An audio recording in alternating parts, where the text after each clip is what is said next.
May napadaang post sa feed ko. Sabi niya, I'm planning to leave my boyfriend because of his children. So, isummarize ko na lang, no? Yung nag-send is may jowang single dad. Ngayon, yung jowa niya may dalawang anak, isang 9 years old, tsaka isang 2 years old, na nakatira doon sa ex ng boyfriend niya ngayon. So, nagbakasyon sila ngayon ng 1 month dito sa condo nila. Tapos parang nagbago yung routine ni girl. Tapos yung work niya is panggabi. So, pagka uwi niya ng bahay siguro, maglilinis siya, magliligpit. Lalo na kapag may mga bata sa bahay, kahit anong ligpit mo, talagang mamaya-maya, may kalat ulit. Lalo na yung 2 years old.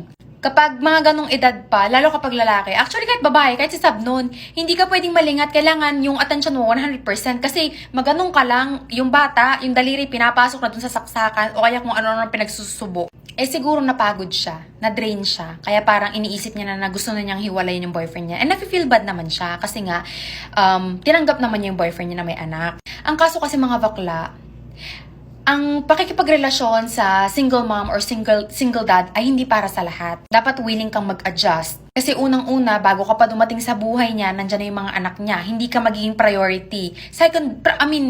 Magiging priority ka pero mas mauuna yung anak kaysa sa'yo. Ang mahirap pa niyan kapag hindi mo kasundo yung nanay. Kung kasundo mo, that's good. Yung ano ba kayo, casual lang. Yung, alam mo yun, nag-hi, hello, hindi nyo kailangan maging close. Feeling ko hindi pa siya ready. At saka naiintindihan ko siya kasi dalawang bata, overwhelming talaga. Isipin mo ha, nabubuhay kayong dalawa ng jowa mo for how many months, tas biglang may dumating na dalawang bata. Iba talaga pag may bata na sa buhay nyo, I swear. Kaya din siguro may mga magjowa na pagkapanganak ng babae, naghiwalay sila agad. Kasi maraming responsibilities. So siguro, ang may advice ko kahit walang humihingi, kapag nasa sitwasyon ka na ganito, isipin mo munang mabuti. Kasi yung pag-aalaga mo sa dalawang bata o sa anak ng boyfriend mo, doon ka din papunta eh. Kasi magiging stepmom ka din nila eventually. Ready ka na ba? Kaya mo ba silang tanggapin? Kaya mo ba silang mahalin? Kasi hindi mo sila kakompetensya. Pag tinanggap mo yung tatay nila or nanay nila, tanggapin mo na din dapat sila. Ngayon kung hindi mo kaya,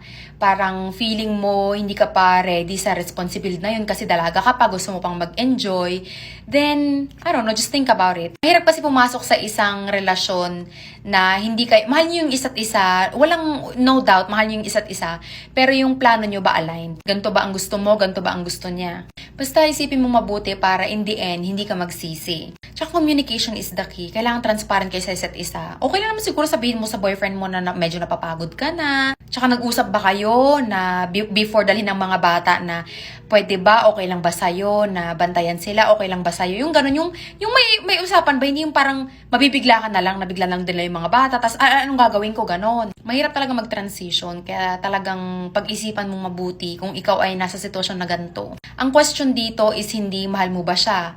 Ang question dito is, kaya mo ba? Kaya mo bang panindigan yung pinasok mo? Kasi hindi yan madali.